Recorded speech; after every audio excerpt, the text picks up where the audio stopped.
Voilà, donc l'objectif de la séance, c'est de regarder comment on va faire une prévol sur l'avion. On va s'intéresser au Cessna 150. Quand vous approchez de l'avion, il faut déjà regarder son aspect général.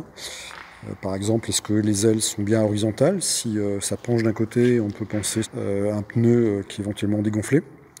Et puis, est-ce que la queue de l'appareil est basse ou haute, ce qui peut également donner des indications sur l'état de l'amortisseur de la roulette de nez.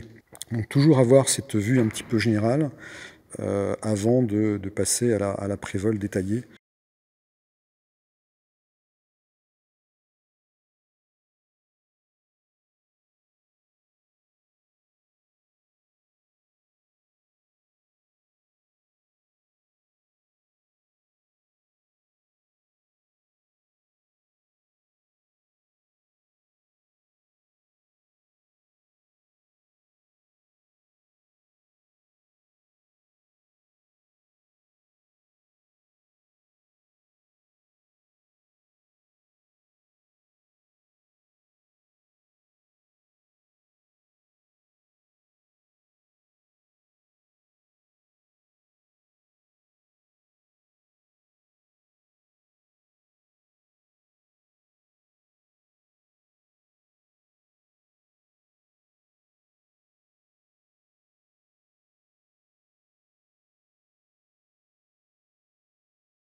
Donc avant de commencer la visite pré-vol, on va enlever le cache-pitot.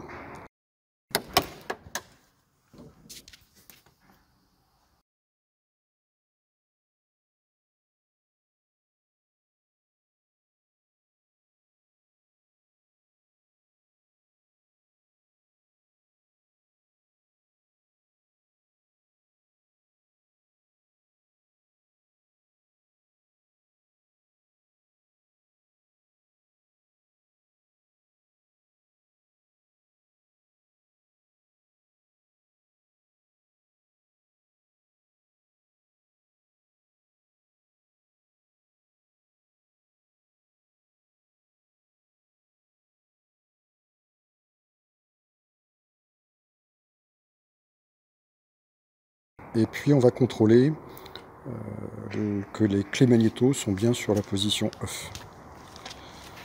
Ensuite, le tour de l'avion se fait de manière méthodique, en commençant par le côté gauche vers le capot, où on va regarder si toutes les vis et les Zeus sont bien correctement positionnées, serrées.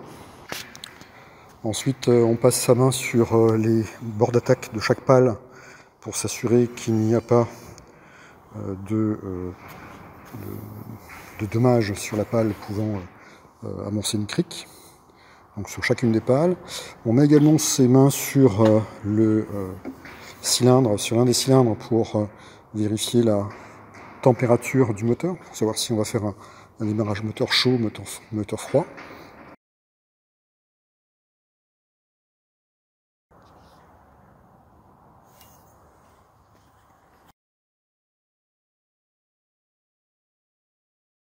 On va ensuite regarder la roulette de nez, vérifier s'il n'y a pas de traces de liquide d'huile sur le fût de l'amortisseur. Vérifier si a priori tous les boulons, les vis sont bien présents. Vérifier également le pot d'échappement. Alors il ne faut pas tirer comme une brute, il faut juste vérifier que le pot d'échappement est fixé. Évidemment, si vous tirez comme une brute, vous allez finir par le casser, ce qui n'est pas l'objectif.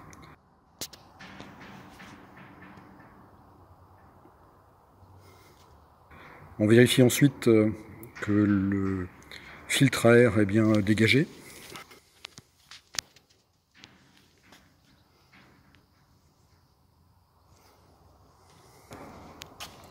Et puis on continue donc le tour, on arrive sur le côté droit du capot.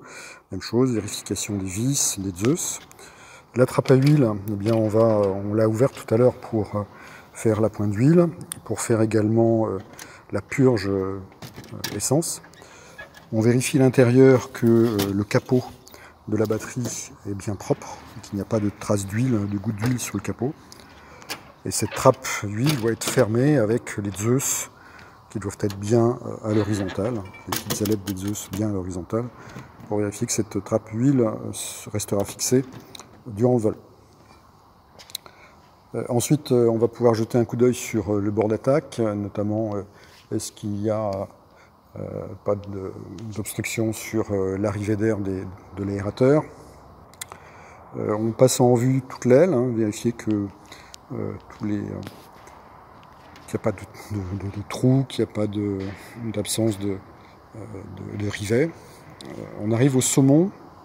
Là, on va vérifier les vis en dessous du saumon, vérifier délicatement si le témoin, la lampe verte côté droit donc, du saumon est correctement fixée. Mais là encore, il s'agit juste de vérifier est-ce que c'est fixé. Il ne s'agit pas de soulever l'aile avec le bloc phare. Et on évite de toucher la lampe elle-même, c'est plutôt le cache métallique que l'on va vérifier. Côté aileron, on va lever l'aileron, donc on peut vérifier que lorsqu'on lève l'aileron, le manche vient vers nous. Et puis en maintenant l'aileron levé, on va pouvoir regarder les charnières, si les axes de charnière sont bien présents, avec les petites goupilles de part et d'autre des extrémités de l'axe. vérifier que les 4 boulons de la charnière sont bien présents et faire ainsi sur les 3 charnières de l'aileron. La charnière du milieu, il y a la commande d'aileron, donc vérifier que les boulons qui tiennent la commande sont également présents. Ensuite, on passe aux volets. Donc les volets, on peut regarder rentrer s'il y a bien les 2 boulons de guidage et le boulon de la commande de volet qui est bien présent. On sortira les volets quand on sera de l'autre côté de la machine pour voir ça de visu, volet rentrer.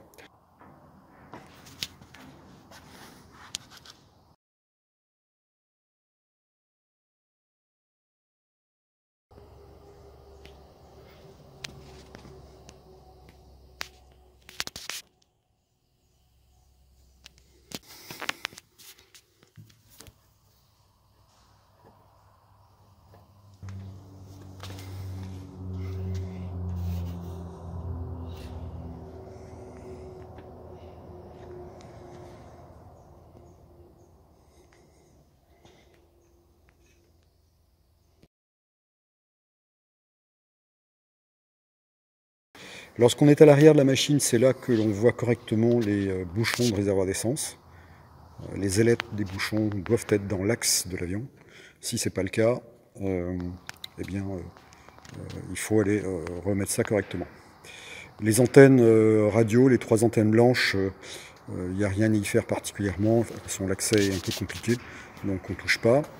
Ensuite, il y a la balise de détresse. Là, on peut effectivement, à la base de la balise, vérifier là aussi que cette antenne est correctement fixée. Encore une fois, on vérifie juste que c'est fixé, on n'essaye pas d'arracher l'antenne, ça n'a aucun intérêt. Ensuite, sur l'empennage arrière, eh bien, on va vérifier si toutes les vis sont bien présentes à la naissance de la profondeur, mais également sur le haut, la commande de direction vers l'anti-collision et l'antenne VOR. Ensuite, on passe au plan fixe, là aussi, et à la profondeur, vérification des vis du dessus, vérification des vis par-dessous.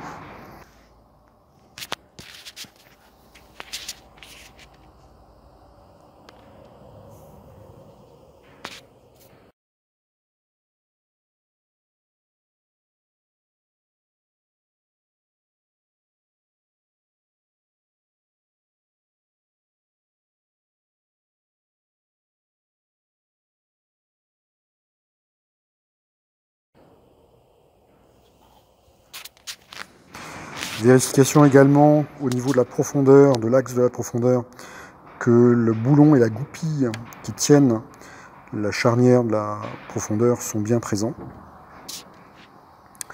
Ensuite, on va soulever la profondeur par le compensateur, vérifier que le boulon et la goupille de la commande de compensateur sont bien présents par-dessous. Et également, dans le petit trou qui se trouve au niveau de l'axe de la charnière, vérifier que l'on voit la goupille et le boulon qui tiennent la commande de volet, la commande de compensateur.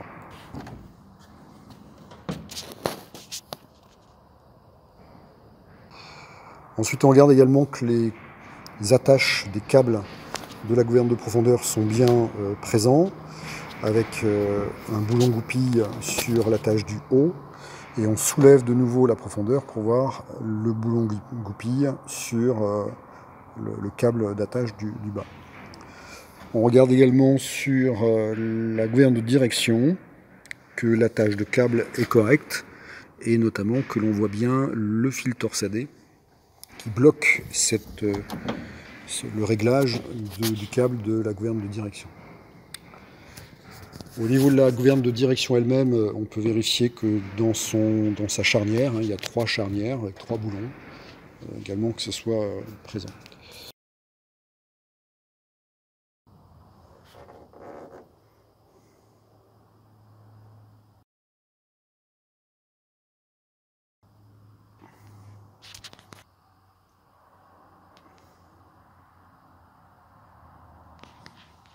On ne touche pas au réglage de la gouverne de direction avec cette petite tôle en bas de la gouverne de direction. On n'y touche pas, sinon on va perdre le réglage de la stabilité de l'avion en vol. Côté gauche, eh bien, on va refaire la même chose. Et vérifier de ce côté ici aussi, tout à fait en haut de la dérive, à la naissance de la gouverne de profondeur, et puis en dessous de celle-ci, que toutes les vis soient bien présentes. Tâche de la gouverne de direction, avec le câble, vérifier que le fil torsada est bien présent. Il n'y a pas de compensateur de ce côté, donc on va vérifier simplement le boulon goupille de la charnière de la gouverne de profondeur.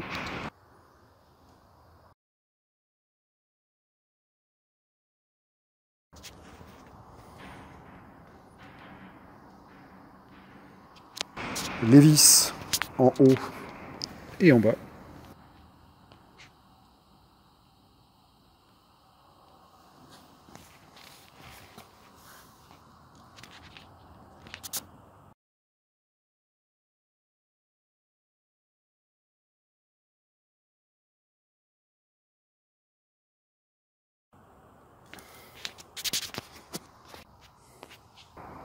Ici, on va pouvoir aller dans le cockpit et sortir les volets, ce qui nous permettra de correctement voir le mouvement mécanique de sortie des volets, et puis de vérifier visuellement que les deux boulons de guidage et le boulon de la commande de volet sont également présents.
On rentre les volets.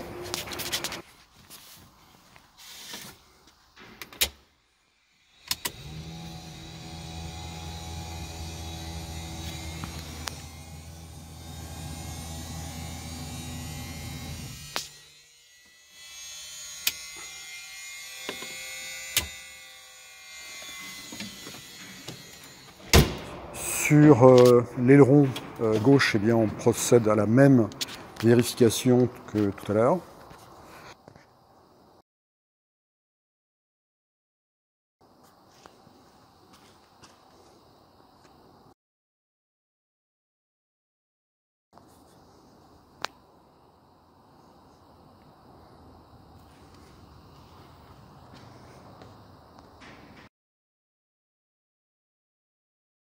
Quand on arrive sur le saumon gauche, eh bien, même chose, on vérifie en reculant les vis par-dessus, les vis par-dessous, et délicatement on vérifie que la petite tôle qui tient le phare rouge d'extrémité de saumon est correctement fixée.